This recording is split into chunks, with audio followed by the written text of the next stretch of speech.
Okay. I know your time is precious, so I'm just going to get right into it, okay? Yes, sir. I'm ready. All right, good. Hey, everybody, this is Clint Arthur, and welcome to the greatest show of all time. This is a very special episode. We have the one and only Dog the Bounty Hunter here with me today on this illustrious Zoom meeting. Dog, how are you today, and where are you broadcasting from today? What part of the world? So I am good. Nice to see you, Clint. Aloha. Thank you. I am right now in Castle Rock, Colorado. Colorful Colorado. Colorful Colorado. Yeah. Yes, sir. Well, you could do a lot of things in Colorado these days that you never were able to do before, legally anyway. Right. Yeah. Yeah. Hey, my community of authors, speakers, coaches, entrepreneurs, and experts of all different kinds really loves you. And I was on my normal weekly webinar the other day, and I asked them for some questions, and they really came up with a list of amazing questions. They really know you and love you. And I was really surprised at how much they really are Dog the Bounty Hunter fans. They're huge Dog the Bounty Hunter fans. And they have some questions for you. And the first one I want to ask you is, what is the scariest thing that ever happened to you when you were bounty hunting? And as a follow-up, what would be your advice to deal with or conquer fear? Well, the scariest times, of course, are when we face a weapon, not knives and stuff like that, but firearms. And so if you're not cut out for this, don't try it. So, you have to have a lot of faith that this guy won't kill you. And you have to realize you're the good guy, he's the bad guy. So I think that motivation makes me crazy enough to, go in some doors that angels dare not trod. So, yes. But anytime you go up against a gun, you have that feeling that this could be the last bounty. And as far as dealing with fear, this really goes beyond just facing a gun. Most of us in our lives are not going up against guns, but that doesn't mean that we don't have things that we're afraid of or fears that we have to deal with. Do you have any more general advice to people about dealing with fear? Well, each fear comes with a remedy. So if you're afraid you're too fat, Tony Robbins has a very good saying about that.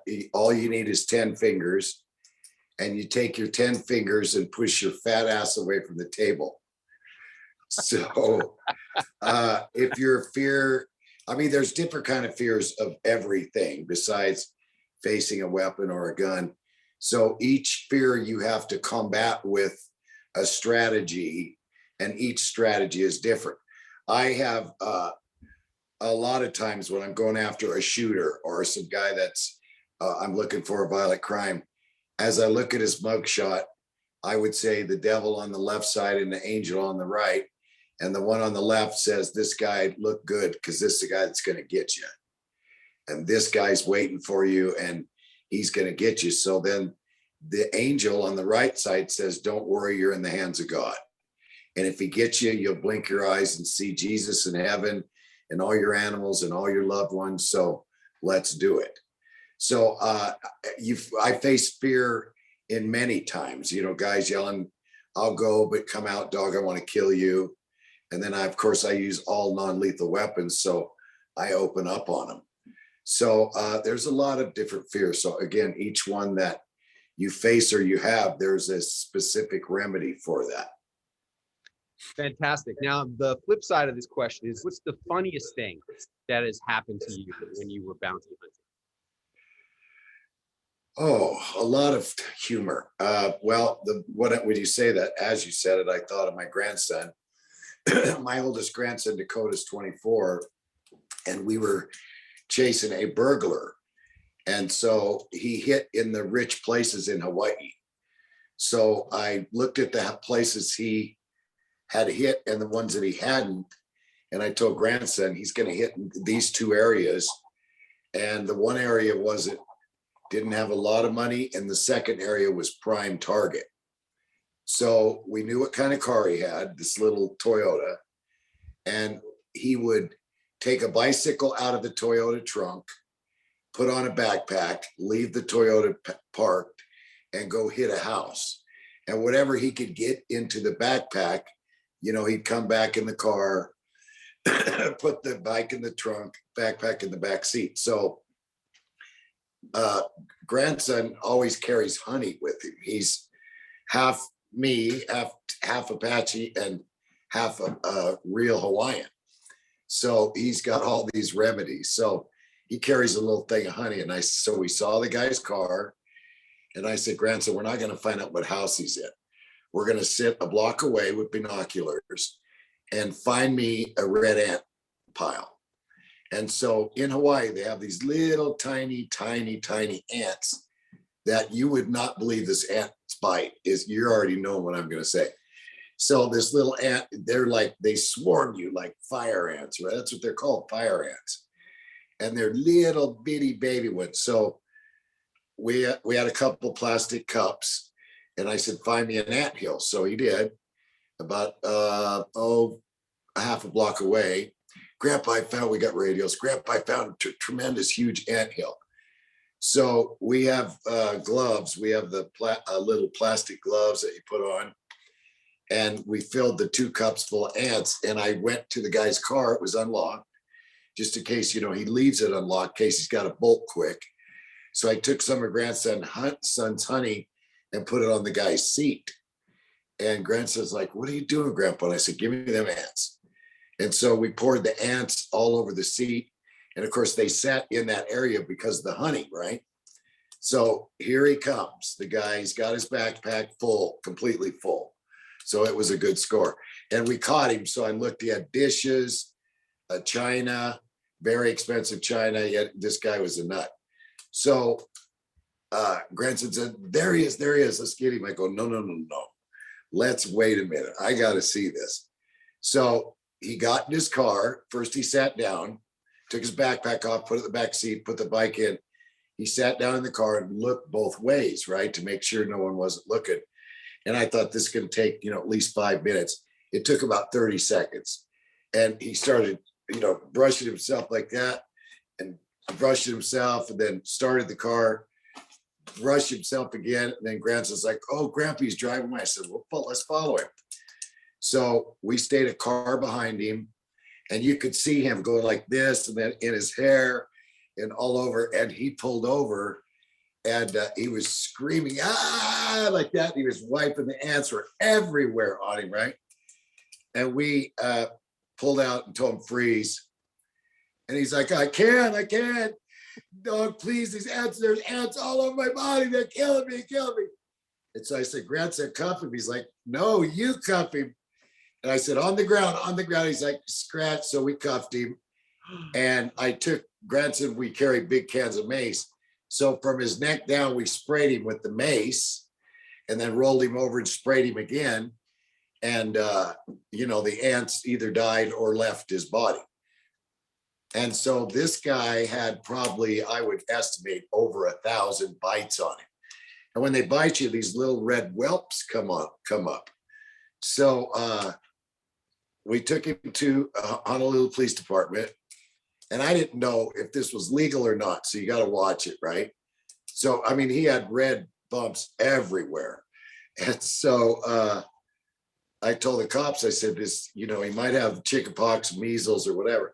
Now in Hawaii, it's like Native Americans. We don't, you know, catch chickenpox and measles and then get right over it like pure Caucasians do. They don't hardly get sick. And my mother, when I was in school, they would have chickenpox parties, and my mom would say, oh no, you're not going. It killed your great grandfather, blah, blah, blah. So I'd never had chickenpox, mumps, none of that. So the cops are like, well, look at him. I go, I know he's got chickenpox or something. So they had their gloves too, right? So about 20 minutes later, the lieutenant called. No, the major called me. Can I speak to Doug Chapman? And I go, yes, sir. This is me. He goes, what's happening, Ant-Man? I go, oh, what do you mean, Major? He goes, don't you lie to me. He said, this guy has got ants all through his hair. He told us a story where he got in the car and ants were all in his car, beat him all over there. You guys pulled him over. Doug, did you do that? And I go, sir, I can't. My reception is really bad. I can't hear you. And he goes, we better be able to get rid of these ants. And I said, well, he needs a hot shower, Major. I thought you couldn't hear me. He goes, you better never bring another guy in here. Instead of Dog, we're going to call you Ant-Man. And I was like, okay. But it didn't, that story didn't sound funny. But we cried. We laughed so hard. And the Major was laughing too. And he's like, you are a crazy nut.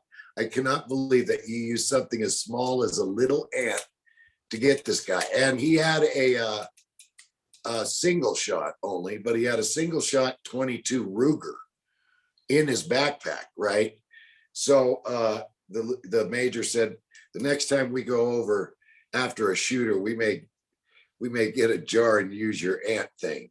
So for about a year, they all teased me. Somebody else would come in and they go, you sure you ain't got no ants on him?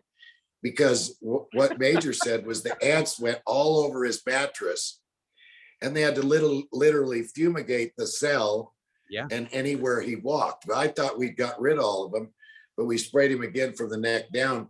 So the ones that went got up in his hair. And, he had really thick curly hair. So they just lay dormant for a minute till you move around and they start biting you again. So I think that's one of the funniest. But we always had humor almost in every, my son Leland is, there he is. And I said, because he's white. And Leland gets so intense because we studied the mugshot. We put it on the dash of the car. And I've taught him to study. My kids to study it. If you see the guy, your mind will spot him really quick. And Leland's like, oh my God, that's him. Oh my God. So Leland, we laugh every time like we're looking for Samoan.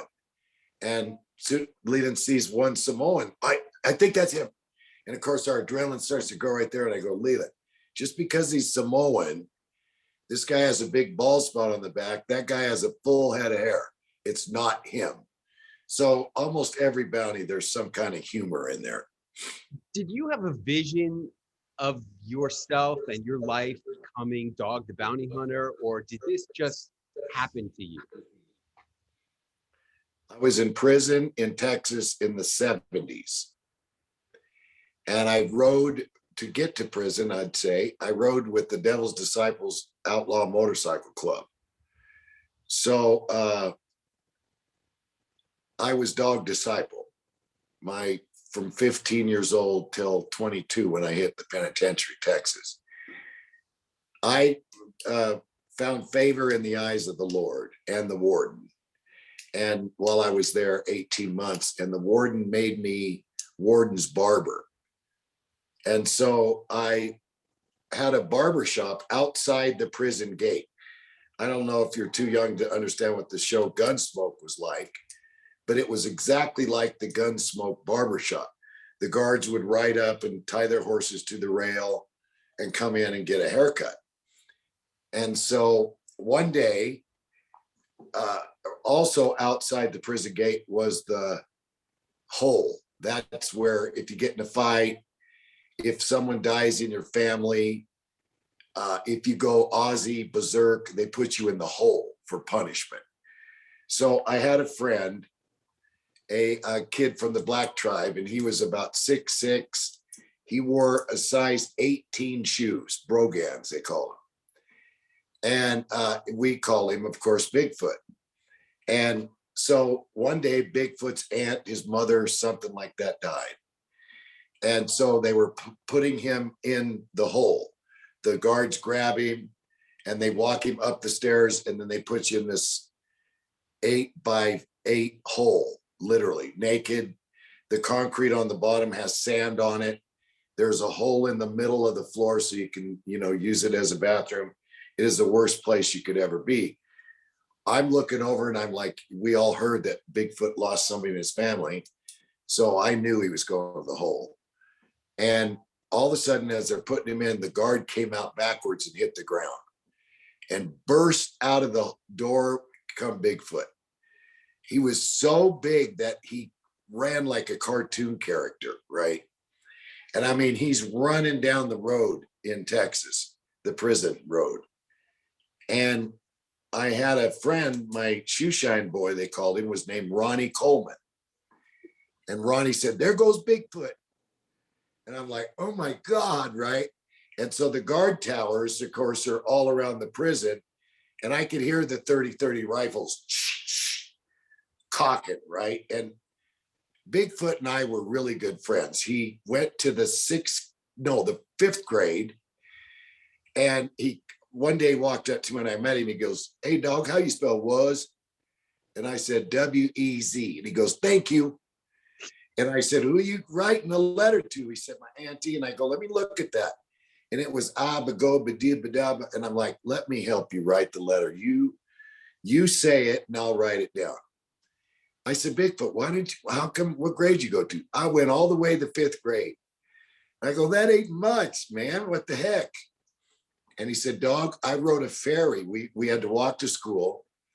And there was a ferry that crossed the river. And he said it cost 5 cents. Sometimes that ferryman would let him go for 4 to ride the ferry from one side to the other. You got the round trip for 4 cents. And he goes, my mama never had 4 cents all the time. So I didn't go once in a while. And after the 5th grade, my mama thought that was enough. And I felt so sad and so privileged that, I used to gripe about having to get up and get on the school bus, right? And I felt so sad for Bigfoot. So I started doing favors like that for him.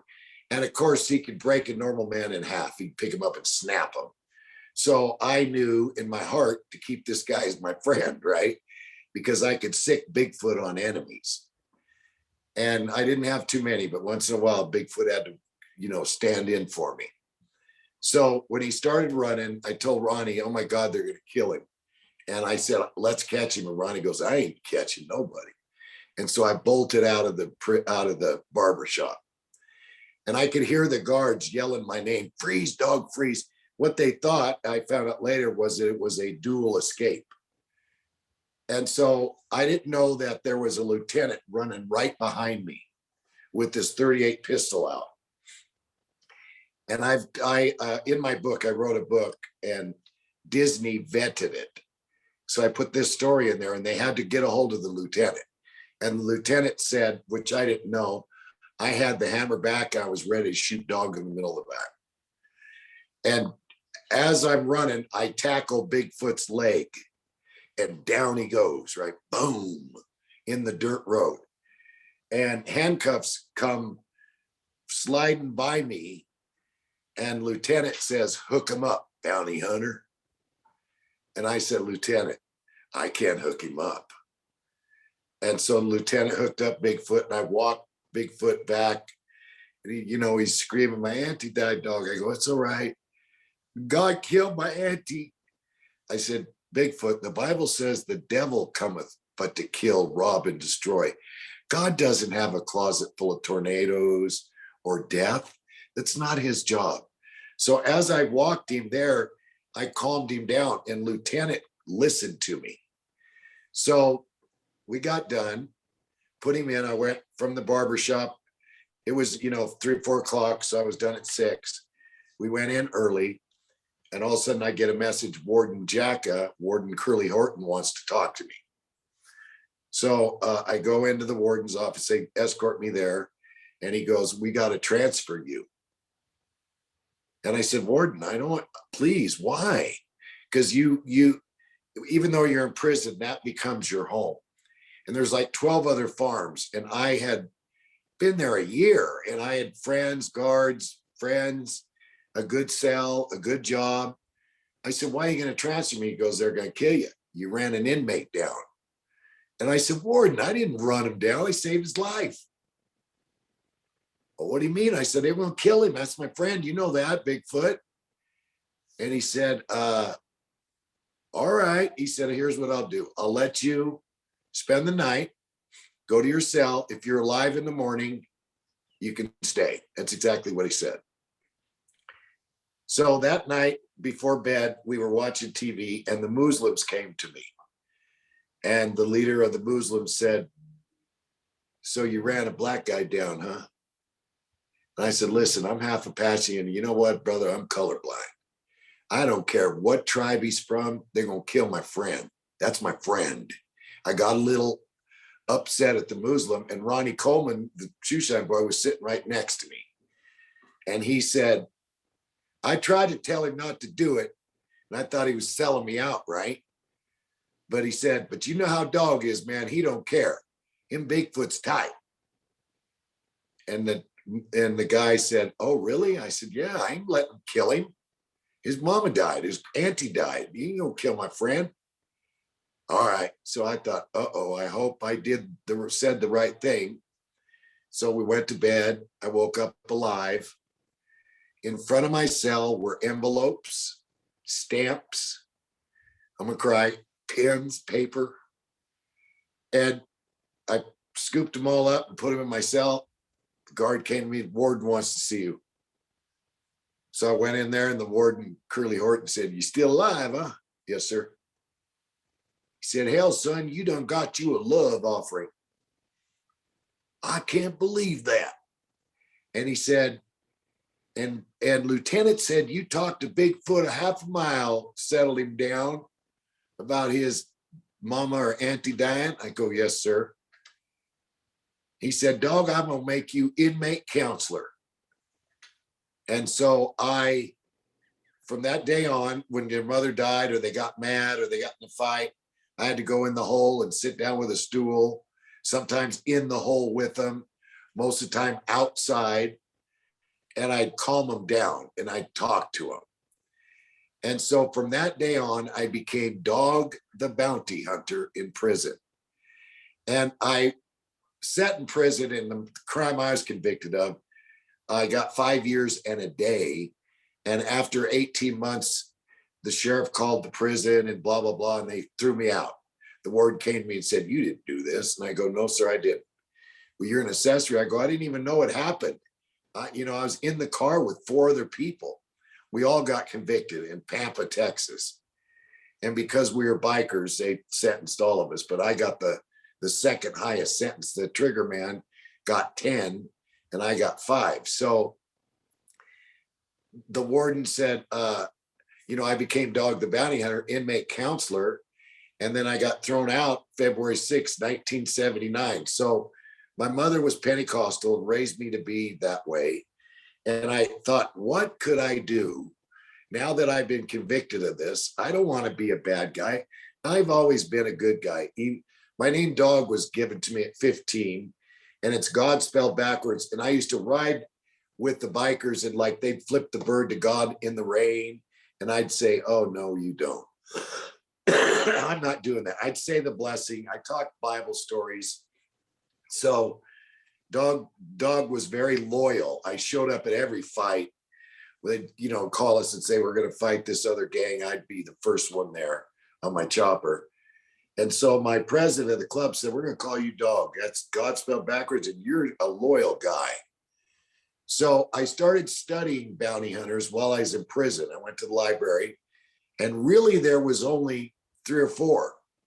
And every one of them had a past of crime. And something happened in their life where they weren't cops, but they were on that totem pole, the bottom of the totem pole, law enforcement. And most of them, like my favorite show in the world was Wanted Dead or Alive with Steve McQueen. I love that show. And The Lone Ranger. I still have people, when I grab someone and take off, and still my friends call me and they go, that old lady said, who was that guy? And my friends go, oh, you don't know? That there's Dog the Bounty Hunter. And you know how they do the Lone Ranger? Who was that masked stranger? Oh, that's the Lone Ranger, him and his Indian buddy, right? So I those TV shows influenced me in my life. So I studied what to do. So I got out of prison. 2 days, my mom and dad picked me up in Colorado. Texas wouldn't let me stay there. I couldn't parole there. Now, this is no one else has been given 5 years on the charge I was convicted of. It carries a 99-year sentence. So I went to the post office in Colorado and I said, "Hi, I'm a bounty hunter." And the postmaster general, they went and got him. He said, "Hi, I've never met a bounty hunter." I said, "Well, there ain't too many." "What do they call you?" I said, "What's your name?" I said, "They call me Dog." "Oh, that's because you're a tracker, right?" And I thought, yeah, that's right. And he gave me the 10 top most wanted fugitives in 1979 there was. Now, today, they're mostly all terrorists, right? Except for Whitey Bulger, who got caught last year. But back in those days, they were local boys. They, well, the first one I picked, didn't know him or nothing, but I called his mother before cell phones and I said, "Is Jose there?" "No, who's this?" "This is Pedro, Dog. I did time with him." "Oh, did you? He's on the run again." I go, "Oh, híjole, oh no." "Well, where's he at?" And she goes, "Well, how do I know?" I go, "Listen, I ain't no pig. I ain't no cop." "Oh, he's at such and such and such and such." "Where at?" And he goes, she said, and the guy's from Nebraska. She goes, "Denver." And I'm in Commerce City, Colorado, right? Denver's 20 miles. And so I bought a blank pistol because I can't carry a gun. And I ordered extra loud caps in the comic book, the tear gas caps, where you buy them shades that you can see through women's clothes and glasses. So right below that is the loud. Why are you laughing so hard? So right below that was the extra loud cap. So I had a starter pistol that was loud. Boom, right? So I pulled up. He saw me. "Hey, what's up, Jose?" "Nothing. Come here." "Breathe on the ground right now." "Oh my God. Who are you? FBI." "Oh my God." Right now, I could get today, you get charged. But that's, 40 years, over 40 years ago. "Oh my God." So I cuffed him up. I ordered a badge. I went into a police supply store and I said, "I need a badge." And the cop's like, "What department are you with?" And I'm like, "Fugitive." He's like, "Oh, you look the part. They're letting everybody grow their hair out now and stuff." Because I always had a little bit long hair. He said, "Okay, what do you want to say?" And I said, "I wanted to say Dog Chapman. That's my nickname." "Oh, you hunt them down. I get it. What's your badge number?" And you got to know your badge number like you do your social if you're a real cop. Well, the only number I knew for 18 months was 271097. So he wrote it down and he goes, "Which one do you want?" Showed me the. So I picked the star, not the shield, because I picked the Texas Star and I'm in Colorado. So I waited 2 weeks. It came in the mailbox. I opened it up. That's my prison number, by the way. And I was so proud. It was almost as proud as I was my first baby born. And man, I had that badge. And I was so proud of that. So the first time I showed the guy the badge and the gun and put him down on the ground, got him. The FBI office is on Stout Street here in Colorado. I called my mother and I said, "Mom, I got him." "You did?" I go, "Yeah, Mom, it says 10 grand, Mom." 10 grand is like 100 grand a day, right? Back in the 70s.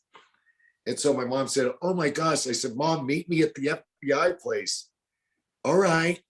So I took a baby pin, a diaper pin, and pinned the warrant on his chest and walked in. But on the way there, he said, "My life is over." I go, "For what? Why? You think that?"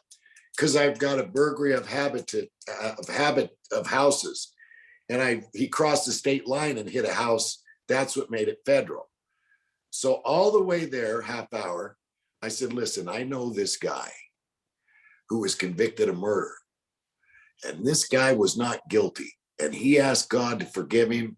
And he wanted to make his father proud because his daddy was in the Navy. And he wanted to make his mama proud because she was a Christian. And that guy did a rewind in his life. And today, let me tell you something, Jose, that guy's a lawman.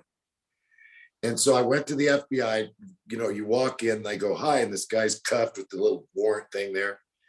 Can I help you? I go, yes, ma'am, I'm a bounty hunter. And this here's Jose, as you can see, that's his picture, and that's him. She's like, you're a what? A bounty hunter? I go, a bounty hunter. Okay. Just a minute, let me get my boss or lieutenant or something. So this Fed comes out and he goes, hi, yes, sir. Dog Chapman, bounty hunter. Yeah, I go, this is your guy. This is Jose. Jose, tell him. Yeah, it's me. And he's got the warrant again right here with his picture, right? My mom's with me, right? Brings his mama with him, right? And so I said, you know, it's 10 grand, right? And the Fed's like, that's what it says. And I said, well, can I get the check? And he goes, well, we don't have checks here today. But he said, if you'll come tomorrow around 8:39, we'll see what we can do. I said, okay, mom, is that okay? And I made sure he knew that was my mom. And so the next day we went and there was a check. Who do you want to make it out to? I said, you know, Dwayne Dog Chapman. He said, now you better turn this in to the IRS. And I said, you know, my mom was a bookkeeper and became my bookkeeper in life. And of course we turned it in. So that was my first bounty. And I had been inmate counselor in prison. And I used that every bust I did. It's called Dog's Backseat Ride. And I knew this guy was going to a place besides hell. It's hell on earth. And my job was to prepare them for that place and to give them some kind of good word. And as I put Jose, they walked me to the holding cell and they put him in the cell. And I said to the Fed, can I get that warrant that I pinned on his chest, on his shirt? And he goes, oh yeah, he shouldn't have that on him. And so I took the safety pin. I didn't even take the pin out. I did. And I took it off and he goes, orale, dog. Yes, I know who that guy was you're talking about. Ese, that was you. I go, that's me, Jose. Now, I have never seen Jose again. When that happened to me, went downstairs and told my mom. She said, son, in the name of Jesus, you got yourself a job. And I became Dog the Bounty Hunter overnight. And 44 years, I've arrested over 8,000 men and women. I've shot about 1,500 of them because, you know, I'm a felon. I can't use a real gun. So back in the 90s, I tested all the FBI's non-lethal weapons and, you know, to see which ones work. So I've tested everything. And the FBI in the 80s assigned an agent to me. And I had to meet this agent every 3 days at the White Spot. It was like a Wendy's, and we'd sit down and I'd show him what guys I had to go after this week. And he'd go, well, that's one of our guys. That's one of our guys. He retired 3 years ago. I still talk to him once a month, and he helped train me. And like I'd say, all right, hands in the air. He'd say, oh my God, can you not say that? Can you say, put your hands above your head? You know, because I use like in a bank robbery stuff. All right, put your hands in, I'll blow your brains out. Can you not say that either? Can you just say, raise your hands? So they fine-tuned me and, you know, trained me and showed me how to put the cuffs on with the key up instead of the key down. I mean, I was like trained by the feds. And then finally he goes, listen, you're embarrassing us. We have a time clock. We hit the thing. We go after this guy. We take all the evidence of how many cars are pulling up. I go, Keith, how stupid is that? You got a warrant for that guy. Let's just go in and get him and let's quit wasting time with all this crap, because And then I go, oh, I get it. You got a time clock and you get paid for doing this. I go, listen, I ain't like you, Brother Keith. I get paid for the body of. I don't get, I almost caught him. Here's $100. I got to bring him in. I ain't like you. So we became brothers. And like I said, he's retired now. And I always used to say, listen, I'm going to outlive you, buddy. We tease each other. I don't know, he'd say. And I outlived him. I'm still going. And he's just advising me still. Wow. Sorry about that long story, but That's probably one of the top 5 stories I've ever heard in my whole life. oh, thank you. That was Well, amazing. it's all true because, like I said, my book, not to brag, but to brag, hit #1 on the New York Times bestseller, right? So Disney wrote it. So they took out they left me one angel. I've seen about 4 or 5, and I put that in the book, and they cut those. They had to go to the actual lieutenant who threw down the handcuffs. Yeah. They had to call the 2 wardens. I mean, it is all, they took some of the book out because they couldn't prove it, but every single bit is true. And so that's in the book. That's all a true story. You wrote the book?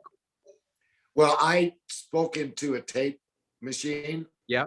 And then Laura Morton, who is a #1 best-selling author, Ghost wrote it for me.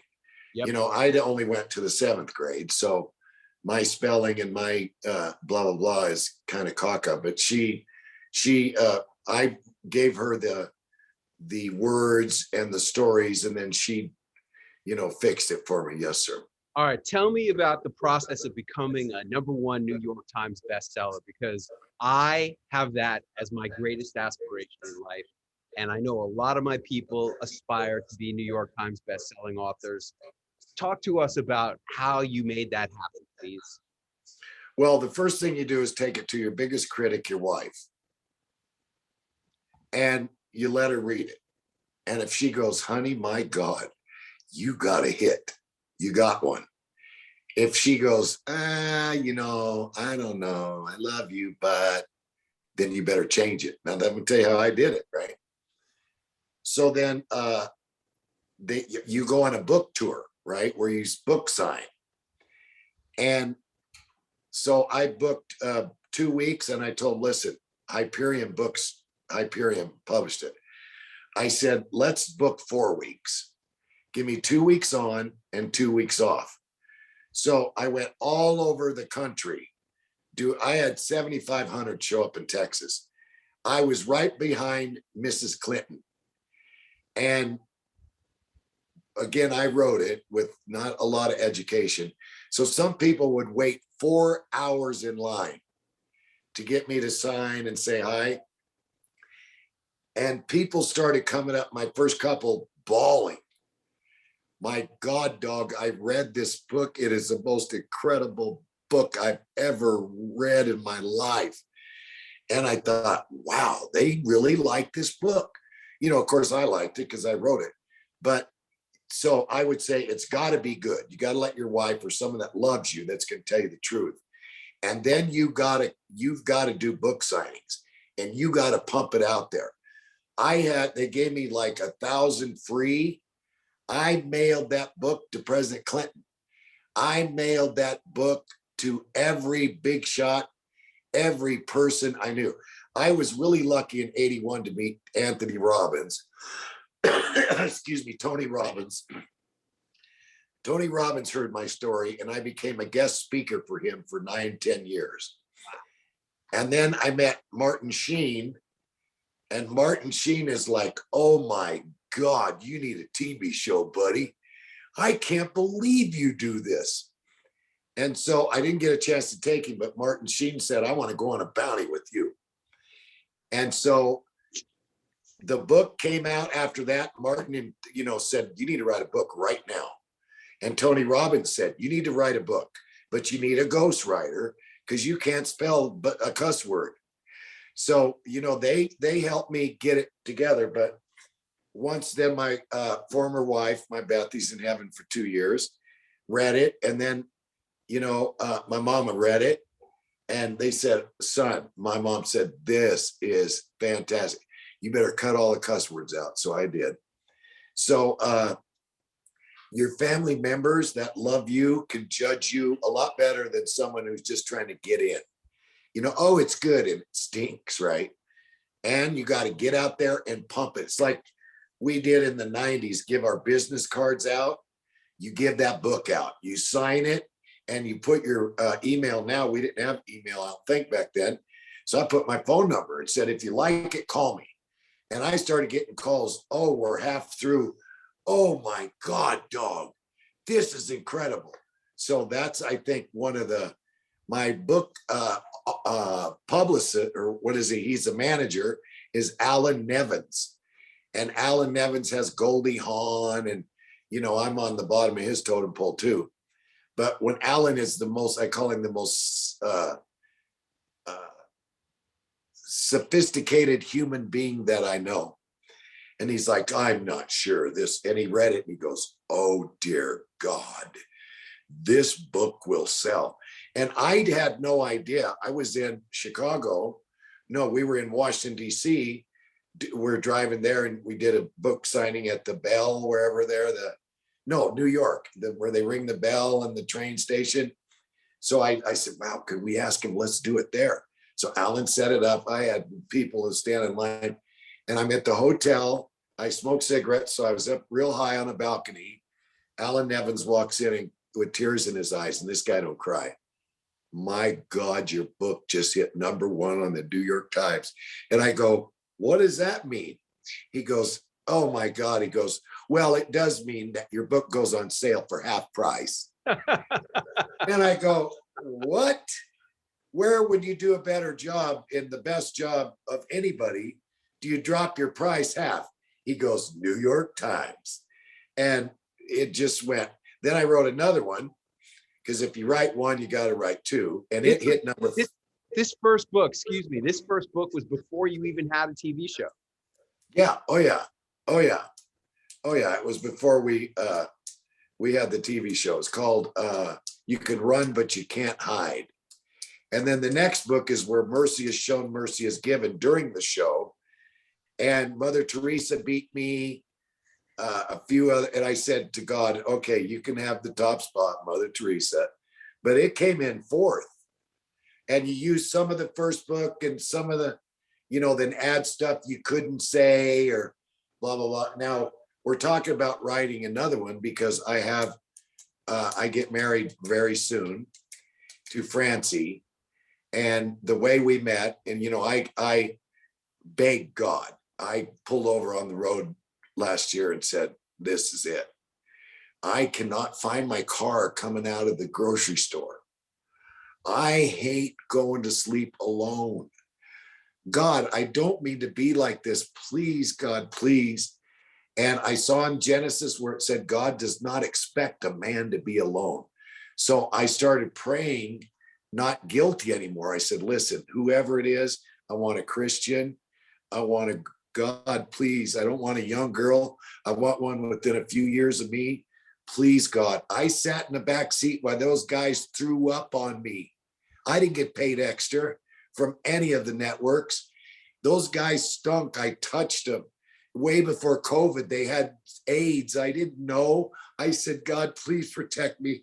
I loved on your people. You say, God, that the first shall be last and the last shall be first. I've been dealing with the last. I did it for you, not the money, because I'm that, please give me a woman, God. I begged him. Bam. Came along, Francie. So a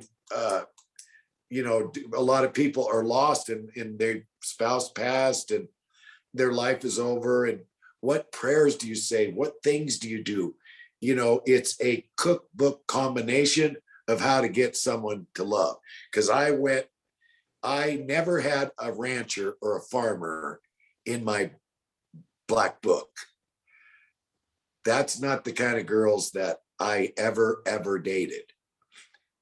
Francie lost her husband a year before I lost Beth, and she is a rancher and not a farmer. She rode in rodeos. She was a champion softball pitcher. She got a college degree. The Bible says about Jewish people that they are God's chosen and we should not talk bad about them. Francie was adopted at birth by a Jewish family. She knows all the holidays that I love, and I do the same because to me, I'm not Jewish, but God says from now on, you should do this. So I do all that. He gave me, I can't tell you what the love that I have for her. And I was so afraid people would say, dog, there's nobody going to love you like Beth did. And the other day, Francie goes, I'm going to tell you right now, Dwayne Lee Chapman, I love you like Beth did, and I'm going to love you more. And my Beth was half Italian. She was really mean. And I had this one girl that I know Beth would have hated. And I have a picture of a white buffalo in my bedroom. As I walked by it, it's a big old picture, right? The picture fell off the wall and hit me in the head. And I'm like, okay, Beth, I won't date her again. And if any woman alive Beth would have picked, it would have been Francie. And I would have wanted a pastor, a Christian guy, you know, a don't cuss kind of guy, a loving man to have married Beth if I would have died. So that was not in my forte. No rancher, no fire. And that's what she is. So I'm gonna write a book about how to meet someone, how I met Francie, and she's a professional hunter, bow hunter, pro. So I took her on. She's only been on one bounty. She came out to the side. We hit the place in Virginia. The guy's in the house. Cops are coming. They pull up. There's only three of us because I got a call. Boom! I told Francie, I'm sorry. Get on site. Here's a taser. So the cops pull up, and Francie goes, do you want me to go talk to him? And my adrenaline is going so much. I didn't know I did it till after we filmed it and I shot it and looked at it. And I said, Francie, get over there on the side where I told you the guy could come out that window. And she got down on one knee and said, let's hope he does. And the guy heard her and he said, so the cop said, well, you can't search. Did you see him, dog? I go, no. If I see him, I can kick a door. I didn't see him, but I know he's in there. Sorry, you can't do it. This was at 8 o'clock. It was almost dark. Midnight, the guy turned himself in. And he told the lieutenant, man, dog's new old lady's crazier than his old one. That bitch will shoot you. Sorry about my language. And I was like, oh my God. And she stood guard and she would have shot the guy. She was so ready. She's like Annie Oakley. You know, her back, her leg was cocked. I said, oh my God, I had no idea. I knew she was a hunter, okay, and a tracker and all that, but I had no idea. Ernest Hemingway was one of the greatest hunters in the world. And in his book, he wrote, besides hunting animals, to hunt a man is the greatest feeling on earth. And as she said that, of course, I knew about Ernest Hemingway back in the day. I was thinking about, oh my God, she's a hunter of animals. This is natural for her. So anyway. Yeah. That's intense stuff. You're an intense guy. Thank you. You're Thank a very you. intense guy. I hope that's good. Yeah. What do you want the world to remember you for, Dog the Bounty Hunter? Oh, I haven't said that yet. I haven't thought of that yet. I after losing a spouse, you kind of realize that you're going to probably die too. And so I told the Lord, you know, I'd like to know like kind of when I'm going to die. And I heard him say, well, you have the choice to go fast or slow. And I saw slow, you like rot away. And I thought fast, but what if somebody pulls out in front of me and I flip him the bird or something, all of a sudden die? You know, you see an angel, what'd you do last time? I'm flipping the bird to some innocent bystander. So I thought, I don't want to do that. So I said to God, can I get back with you on that? And I kind of felt God laugh and say, oh, sure. It's a good answer, right? So a couple months went by and God said, okay, let's talk. I'm on the porch and you know how God is. You don't hear God speak, but you hear it in your mind. And so I said, listen, Lord, I know that my grandpa was in his 80s and he told grandma, I'm not taking another pill, honey. And grandma said, why? And he said, because I'm ready to go meet the Lord. 3 days later, grandpa passed. And I said, Lord, can I tell you when I'm ready? And can I just go when I decide to? And God said, you are a chip off the old block. Yes, you can do that. So I don't know yet. As I get towards those years, I'll probably think about it.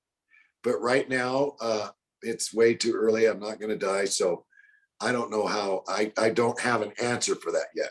As I get closer, right, I'll probably say this is how. I know that once you pass away, then they do movies about you and, you're the greatest guy and build a statue. And, I was thinking about that this morning. Clint Tarantino has written 8 bounty hunter shows, and Quentin Tarantino, and I want him to read my book. I'm like, oh my Lord, if he ever reads a real bounty hunter book, he did that one with Jamie Foxx. I thought, my gosh, this guy will write my book, right? I was thinking about that this morning, and something in my mind went, yeah, as soon as you die, somebody will take the book to him. That's kind of how it is. Once you pass away, then if you're a good old boy, and they do this and that. So You said but you mailed the book to all kinds of people. What do you write in the book, or what was the cover letter that you would send when you would send your book to some important stranger that you'd never met well, I just say their name, aloha, which means in Hawaii, I love you. That's why I love Hawaii, because you could say aloha to everyone, even men, and people don't think that you're gay. I have one gay kid, so who cares about that? But I'd write like Martin Sheen. Martin Sheen, please read this. Aloha, the dog. And it cost $12. I'd mail it. And I sent it to so many politicians and few governors, get the governor's address. And about half of them, I put my home address on it, would write me back and would say, all of them, only half would answer, good read. And I would be like, whoa, that means my mom said, that means they like it. Oh, okay. So I had to get it out there to the top of the line, what they'd spread it out. I sent it to prisons because it was about, me. So I sent it to 3 or 4 federal prisons and 3 or 4 state prisons, Angola and Louisiana, Texas Department of Corrections, California, Sing Sing. I picked the really dangerous ones and sent the dear warden of the prison, sent it out, right? The word got out quick. Boy, that guy. And then I had a relationship with Fox News because of Andrew Luster, Max Factor's great grandson, 87 counts of rape. And I nailed him in Mexico, got thrown in jail. And the Mexicans opened the gate for me, let me out, told me, go, Pedro, run. And so I used that. I put the story in there. So everyone knew that dog was the guy that arrested Luster. So everything, even the bad things that I had done in the 60s, I depended on. And then I started doing the good things. And I started saying, a lot of people are embarrassed to say they did that. If it's good, oh, I didn't want the glory, or I didn't want, then why'd you do it?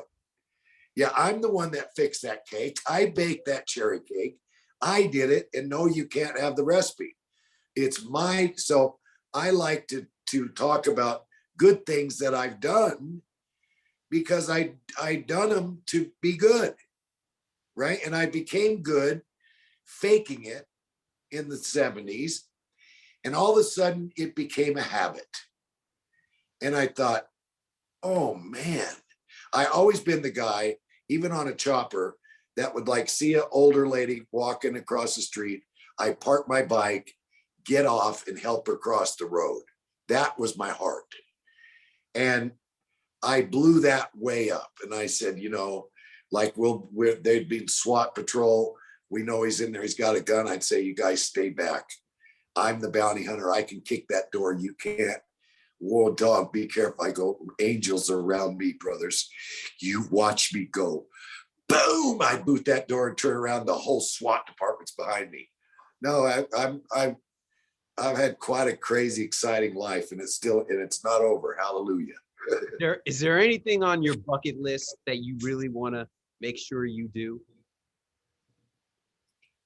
No, because I think I have a fear of heights, which is hereditary. Tony Robbins put me on this 60-foot pole once, made me jump with a harness on it. I told him, that still ain't helping me. I still want to pee my pants when I get up high like that. I don't want to dive out of an airplane, none of that crap. When I'm standing there looking down, I freak. Okay, I freak totally out. If I'm in a plane, I'm good.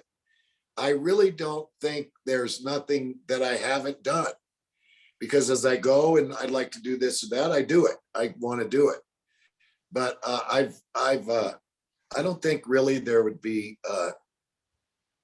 anything really that I haven't done that I absolutely have to want to do. I'm an avid fisherman. I'm going fishing this afternoon. I love to fish, and sometimes by myself, and where I can talk to God, and I always catch a fish and say, okay, now, just like in the fairy tale, before I put you on the stringer, I'm going to give you a chance to give me my one wish. And of course, the fish don't talk, so I put him in the frying pan. But I like to be kind of alone with the Lord and get visions and get things that I could say to people. And I always tell myself I really am an all-around good guy and a slayer of dragons. And I love to help people out. I love people. I love all tribes. I love, because I'm half Apache, I consider myself minority. But my black friend said the other day, you're Peckerwood white with blue eyes. Shut up. You ain't no minority. I am, right? And so I am attracted to minorities because I know what they go through. I was in Texas prison in the 70s, okay? And I just am just so blessed. I'm so lucky. I have really fast the other day, I love children. I have 12. I love them. And I was abused by my father physically, my stepdad. And I didn't find that out till last year. He wasn't my real daddy. And so I love children. I had one at 16. I get a call from the state of Colorado. Hi, can we speak to Dwayne Chapman? This is the state of Colorado. I give the phone to Francie because you never know. I thought all my crimes were statute of limitations passed. You never know what some of these goofy governors are going to do, right? So here's the phone. No, Francie's like, yes, I can get a hold of him. Well, we've got to talk to him, not you. So she said, honey. So I said, okay, he'll call you back. Click. I hung up. So all day she kept saying, you better call. I go, what if it's a warrant for something I don't even know about? Well, then we'll fix it. Call. So I get the lady on the phone. Hi, this is Dwayne Dog Chapman. She goes, yeah, we know your dog. And I go, uh-oh, what's the matter? She goes, do you remember a girl when you were 15 by the name of Patricia Rue Williams? And I go, yeah, that's my girl when I was 13 till I was 16, my squeeze, my one and only. And they said, well, Mr. Chapman, the state of Colorado has made a law where the child that was given up for adoption can now find the parents. And I go, okay, you have a son. He's 52 years old. No, I said, where is Patty? She's 67 and we can't tell you till you guys notarize and sign all this. And I'm like, oh dear Lord, I don't even remember breaking up with her. It was trauma. I was traumatized. I loved her so much. So I said, well, give me the boy's number. Well, we have to do a DNA test, right? And I'm like, all right. So Francie, $130, did the swab, spit in the cup, sent it in. 99.9% your baby. So 2 weeks ago, soon as he heard it's a go, he comes here with his wife. Didn't even tell me, a pure Chapman. Calls me on the phone. Hi, Dad. And I'm like, hi, son. Because we already had the talk. What if we don't match? I go, then your mom was a hoe. He's like, no. I go, yes, she was. She's 13, 14 years old. And we didn't know you could have another boyfriend or girlfriend when you're that age. You got one, right? And so I said, well, I guess I'll still call you son because how God introduced us. And he came to see me and he walked in the door and I cried so hard and I held him. And he's like my brother. He's big boy, right? Her dad's a big man, want to kill me. I held him for like 3 minutes and we cried so hard. And God gave me a son, another one, the firstborn that God gave me, right? So, yeah. So again, lucky. I'm really, really lucky. And we're getting married soon, me and Francie. So I got 3 more grandkids, 4 more great grandkids. I mean, there's like 35 or something. It's like, because I am Apache. And I told the Lord, you see that guy, Abraham? Had all them babies and all them things like the stars and the grain of the sand. I want a lot of kids because I love to be said, Dad, I love you. And I love to say, honey, girl or boy, Daddy loves you too. I just love that. I don't like dealing with their problems at all. Go to the Bible, I tell them. It's from Genesis to Revelations. Go to Concordance, find the answer. It's in there.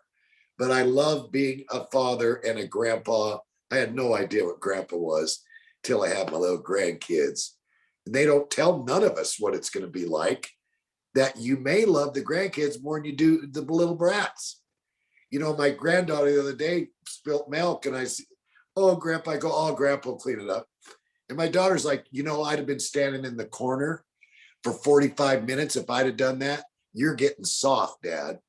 And I'm like, no, I'm not. I love her so. And they don't tell us, there's no books that say, get ready, grandparent. You're going to have your mind blown. So I love just my life right now. There's challenges every single day. I mean, but I don't look at them. I flush them away. I get as far away from them as I can. I don't let people talk negative to me. That's your opinion. Now go to hell, get out of here, and don't ever come around again. I don't try to overcome their stupid objections. And that again I'm very lucky to be trained by Anthony Robbins. 10 years of that crazy nut. And you're reading that, you're studying that. I already know this. No, you don't. You're going through this. That guy put me through every course, Zig Ziglar's courses, everything. What you say comes, where the Bible says the most powerful weapon in the body, the most hardest to control weapon is not for men are boto. It is the tongue. And so does Tony and all the big shots and the high mucka mucka self-motivators, the tongue. So I'm very lucky to have Tony and the Bible about speaking things and doing things. You can't say, weeds be gone in the garden and they disappear. But you could say, I'm going to chop up everybody. You're laughing again. Clint, we need to meet. I'd like to be with you. You laugh good. But you could say, I'm going to kill every weed in there. I'm going to pull them and then hit them with a spray. Ain't another weed ever growing. But I'm lucky to been trained by some of the greatest motivational speakers in the world. I love Tony too. I was actually one of the hosts of his 60th birthday party in Los Angeles. I was going to go to that. You know who lives across the street from him? I was going to go, and something happened where I couldn't. Yeah, I've been to one of them. I've been to a couple of his because every 4 years he turns age. He's born on leap year, you know. Yeah. But who lives across the street from him? Guess. Another great, great, great man. Dr. Oz. Oh, yeah. Okay, well, Dr. Oz was the MC of the event. And here's the funniest part. Dr. Oz knows every word to every song by Pitbull. Pitbull was performing at that party, and Oh, really? he sang like 6 songs, and Dr. Oz sang every word because I was in the front row and I could see them right there, and I saw Dr. Oz singing every word to every Pitbull song. And you'd never think that, you know, Pitbull's kind of gangsterish, right? He'd be Yeah. proud of that. It's so That Dr. Emmett Oz would like know that, right? Or Tony Robbins would pick him. Tony, I used to be a pro boxer, and he made June Ree, who you probably heard of. June Ray is Bruce Lee's sensei. So Tony, my last fight, I won. I knocked the guy out in the 4th round, and Tony put me in Hawaii with June Ree for a week. I'm talking get up in the morning at 4:30. This guy's 5'3". I'm 5'7". He kicked standing straight up next to him, almost nose to nose, kicked me in the mouth. He taught me so much, right? And then, of course, Tony was one of the ones, I swear he paid the doctor because I had high blood pressure, and the doc said, this is your last fight. You're done. Oh, Tony got so mad at me for boxing. You're not doing this. This is not what you're called for. And I thought, yeah, you know, I'm going to be I want to be a champion of the world. You can, but this is not it. You be a champion bounty hunter. That's what you do. If you want to be something, you got to be the best, Dog Chapman, in the field that you pick. And when I went to see who the best was, there wasn't any. And I said, Tony, there's nobody to study. Good. You're going to set the standards. You're going to, he's like, yeah, thank God I was not raised, but tutored by him. Mentored. Yes, sir. Yeah. And that all came out of your book. Well, the FBI was with me one day, and Tony Robbins was teaching them how to hit a bullseye. And so we did a bus together, and the guy shot 6 times, Ricky Smith. He shot 6 bullets, and I stood up. They were all behind cars. Come out right now with the megaphone. Bo, bo, bo, bo, bo, bo. Ricky, it's Dog. Man, Dog, what the hell are you doing on the man's side? I go, I'm on God's side. Come on out here. And I stood up to talk, and the feds are like, get down, get out. I go, listen, I know this guy. He ain't got no more bullets. He ain't got no bullets. Ricky, get out here before they blow your house up. Oh, man, Dog. I said, I'm coming in. Dog, man, Dog. I said, went in, cuffed him, brought him out. I said, listen, FBI was like, how did you know? I go, I just took a good guess. Because I know Ricky, he'd have said, the hell I do. I got 6 more. He didn't say nothing, so I knew he's out of shells. They go, we're being trained by this guy named Anthony Robbins. We'd love you to meet this guy. You're a lot like him, only he's got a hell of a vocabulary. And so they went back to Tony, and Tony said, I want to meet him, and I'll meet him in Austin, Texas. I went to prison in Texas. A year later, he wanted me to come back there and speak, and I went to Austin. He tricked me. I was behind this big thing. 3,500 people were out there. He got 2 stools on the stage. He goes, we're going to talk. I go, oh, you're the FBI? You're tricking me? He goes, no, we're going to talk. And I go, I don't talk in front of crowds. I start crying. He goes, well, we're going out there. I go, listen, you might be a lot taller than me, big buddy, but I go, I'm going to whoop your ass at that. I'm not doing it. And the curtain opened. And everybody started clapping. He goes, sit down, Dog Chapman. You'll never guess what Dog does for lit. And we lit that crowd up. All my fear went away. I thought he was tricking me. What state are you in when you hit that house? I go, well, usually I'm in Colorado. No. He's like, what state of mind? No. And from that on is how our relationship, and I was very good friends with Becky, his former wife. He's got a brand new, beautiful wife. They're in love, just had a baby through some kind of, Dr. Oz was telling me, I forgot, through some kind of something they had a baby. But Becky and I were good friends. So, and his kid, Josh, every summer, Josh comes spend the summers with me and all my kids, right? Josh was so spoiled. I'd say, take the rubbish out, Josh. It's your day. It's like, we have maids that do that. My kids be like, we ain't got no maids here. You're the maid, buddy. And so Josh grew up with my kids. So, and Tyler, his other son. I mean, I was so lucky to meet Anthony Robbins. Yeah. Now, I told him my story very quickly. I was a taxi driver for 6 years. I couldn't afford to buy the CDs of Personal Power 2, so I got the cassette tapes. Uh, Here I was 20 years later, host of his birthday party in the first row. oh, What that costs, right? yeah, that's so cool. I think I'm Power Talk 16 or something back in the 80s. Yeah. When his first Power Talks, we did that. I was there when we were in the helicopter one time, and we're looking down, and Tony's like, there is a huge traffic jam. And the guy radioed back and said, they're coming to see you. And he's like, oh, no. I was there when we had to go to the flower place and buy flowers to put on stage. So back I seen him grow from almost a nothing to what he is today. And I mean, that guy, I've lived with the guy. I mean, I spent the night, his kids spent with that. He's like Billy Graham. What he preaches, he does. Yeah. He's not this phony guy in the background that is someone else, He is Anthony Tony Robbins, and he walks and talks the gig.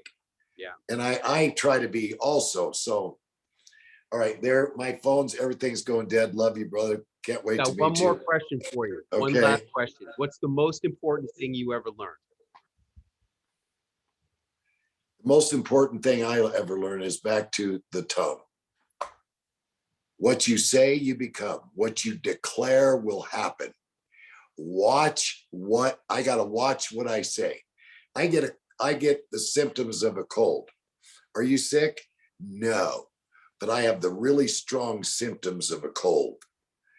I have learned I'm going to make that money. Somebody's going to send me a check, or I'm going to make it.